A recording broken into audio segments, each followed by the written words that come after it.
ಎಲ್ಲರಿಗೂ ನಮಸ್ಕಾರ. ನಾನು ನಿಮ್ಮ doctor Madhu L, safe IVF centre, Shivamogga.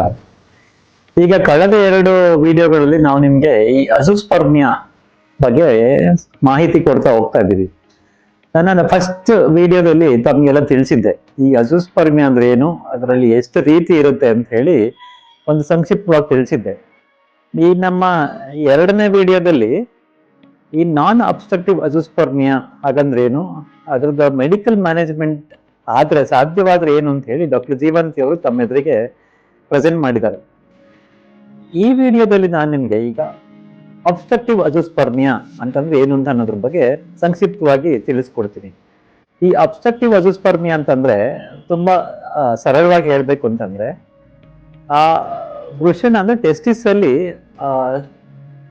ಸ್ಪರ್ಮ್ಸ್ಗಳು produce ಆಗ್ತಾ ಇರುತ್ತೆ. ಆದ್ರೆ ಅದು ಟ್ರಾನ್ಸಿಟ್ ಅಲ್ಲಿ ಎಲ್ಲೋ ಒಂದ್ ಕಡೆ ಟ್ರಾನ್ಸಿಟ್ ಅಲ್ಲಿ ಅಂತಂದ್ರೆ ಈ ಎಪಿಡೈಮಿಸ್ ಎಲ್ಲಾಗ್ಲಿ ವಾಸ್ ಡಿಫರೆನ್ಸ್ ಎಲ್ಲಾಗ್ಲಿ ಇಲ್ಲಿ ಅಬ್ಸ್ಟ್ರಕ್ಷನ್ ಇದ್ರೆ ಅಂದ್ರೆ ದೇಹದಲ್ಲಿ ಉತ್ಪತ್ತಿ ಆಗಿ ಅದು ದೇಹದಿಂದ ಹೊರಗೆ ಬರ್ತಿಲ್ಲ ಅಂತ ಅಂದಾಗ ಮಾತ್ರ ಅದನ್ನ ಅಬ್ಸ್ಟ್ರಕ್ಟಿವ್ ಅಜೂಸ್ಪರ್ಮಿಯಾ ಅಂತ ಕರಿತೀವಿ.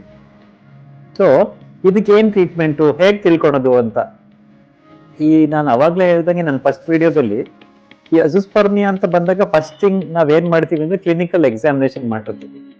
ಕ್ಲಿನಿಕಲ್ ಎಕ್ಸಾಮಿನೇಷನ್ ಮಾಡಿದಾಗ ನಾವು ಅದನ್ನ ಬೀಜಗಳನ್ನ ಸೈಜ್ ಟ್ರಯಲ್ಸ್ ಆರ್ಕಿಡೋಮೀಟರ್ ಅಂತ ಏನ್ ಹೇಳ್ತೀವಿ ಅದಕ್ಕೆ ಕಂಪೇರ್ ಮಾಡ್ಬಿಟ್ಟು ಆಗ್ಲೇ ತಿಳ್ಕೊಂಡಿರ್ತೀವಿ. ಈ ಟೆಸ್ಟಿಕ್ಯುಲರ್ ಸೈಜ್ ಟ್ರಯಲ್ಸ್ ಆರ್ಕಿಡೋಮೀಟರ್ ಪ್ರಕಾರ ಅರೌಂಡ್ 7+ ಅಂದ್ರೆ 7ಕ್ಕಿಂತ ಜಾಸ್ತಿ ಸೈಜ್ ಇತ್ತು ಅಂತಂದ್ರೆ ಬಹುತೇಕ ಬೀಜದ ಸೈಜ್ ಚೆನ್ನಾಗಿದೆ, ಅದ್ರೊಳಗಡೆ ವೀರ್ಯಾಣುಗಳ ಪ್ರೊಡಕ್ಷನ್ ಇದೆ ಅನ್ಕೊಂಡು ನಾವು ಇನ್ಫಾರ್ಮ್ ಮಾಡ್ತೀವಿ. ಏನ್ ಮಾಡ್ಬೋದು ಸರ್, ಈಗ ದೇಹದಿಂದ ಹೊರಗೆ ಬರ್ತಾ ಇಲ್ಲ, ನನಗೆ ನ್ಯಾಚುರಲ್ ಆಗಿ ಆಗತ್ತಾ ಅಥವಾ ಏನ್ ಮಾಡಬಹುದು ಅಂತ ಸುಮಾರು ಜನ ನನಗೆ ಈ ಮೇಲ್ ಮುಖಾಂತರ ಕೇಳ್ತಾರೆ, ಪರ್ಸನಲ್ ಫೋನ್ ಮಾಡಿ ಕೇಳ್ತಾ ಇರ್ತಾರೆ ಏನ್ ಮಾಡಬಹುದು ಅಂತ.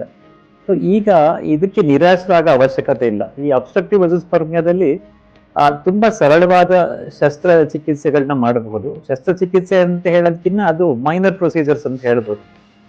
ಏನ್ ಮಾಡ್ಬೇಕಾಗತ್ತೆ ಅಂತ ಅನ್ನೋದಾದ್ರೆ, ಒಂದು ತಮಗೆ ಲೋಕಲ್ ಅನಸ್ತೀಶಿಯಾ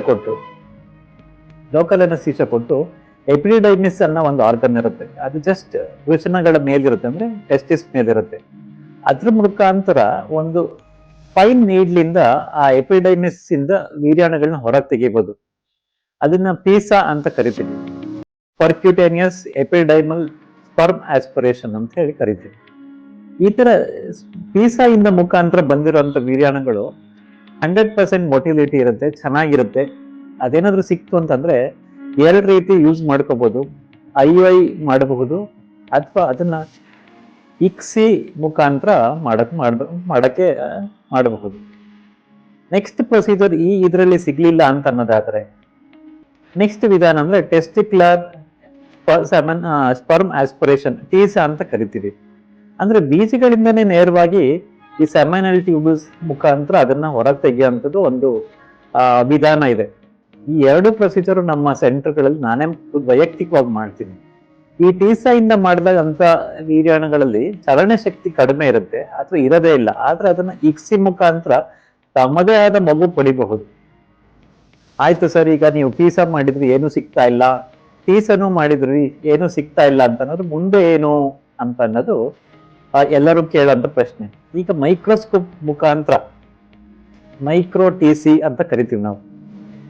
ಮೈಕ್ರೋ ಟಿಸಿ ಅಂದ್ರೆ ಟೆಸ್ಟಿಕ್ಯುಲರ್ ಸ್ಪರ್ಮ್ ಎಕ್ಸ್ಟ್ರಾಕ್ಷನ್ ಅಂತ ಕರಿತೀವಿ.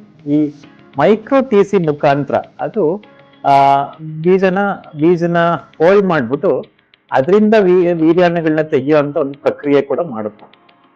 ಇದೆಲ್ಲ ಮಾಡಿದ್ರೆ ಒಂದು ಸಾಧಾರಣವಾದ ನಾರ್ಮಲ್ ಆಗಿರೋಂಥ ಒಂದು ವೀರ್ಯಾಣು ಸಿಕ್ಕಿದ್ರು ಕೂಡ ತಮ್ಮದೇ ಆದ ಮಗು ಪಡಿಬಹುದು. ಇದಲ್ಲದೆ ಸಾಕಷ್ಟು ಸಿಂಗಲ್ ಸ್ಪರ್ಮ್ಯಾಟಿಕ್ ಟ್ಯೂಬಲ್ ಆಸ್ಪಿರೇಷನ್ ಅಂತ ಇದೆ, ಅಲ್ಲಿ ಇನ್ನು 2-3 ಪ್ರೊಸೀಜರ್ ಇದೆ, ಆದ್ರೆ ಅದೆಲ್ಲ ಸಕ್ಸಸ್ ಅಷ್ಟು ಚೆನ್ನಾಗಿಲ್ಲ.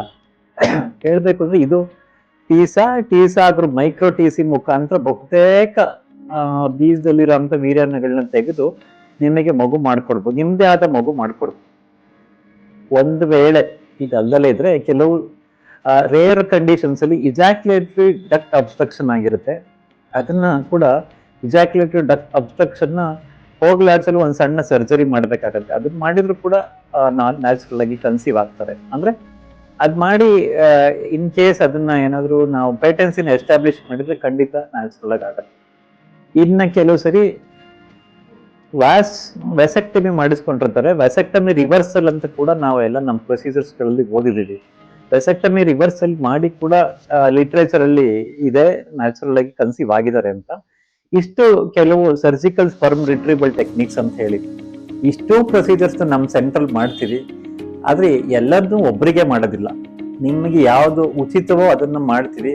ಅದು ತುಂಬಾ ದುಬಾರಿ ಏನಿಲ್ಲ. ಸುಮಾರು ಜನ ಕೇಳ್ತಾರೆ, ನಾನು ಯಾವ್ದೇ ಸರ್ಜರಿ ವಿಡಿಯೋಸ್ ಅಂತ ಹೇಳಿದ ತಕ್ಷಣ ಕಾಸ್ಟ್ ಎಷ್ಟು ಹೇಳಿ ಅಂತ. ತುಂಬಾ ದುಬಾರಿ ಏನಿಲ್ಲ. ಈ ಟೀಸ ಎಲ್ಲ 10,000 ರೂಪಾಯಿ ಒಳಗೆ ಆಗೋಂಥದ್ದು ಪ್ರೊಸೀಜರ್ಸ್. ಹಾಗಾಗಿ ಇದು ತಮಗೆ ಯಾವ್ದು ಬೇಕೋ ಅದನ್ನ ಬಂದು ನಮ್ಮಲ್ಲಿ ಸೂಕ್ತವಾಗಿ ಮಾರ್ಗದರ್ಶನ ತಗೊಳ್ಳಿ. Thank you.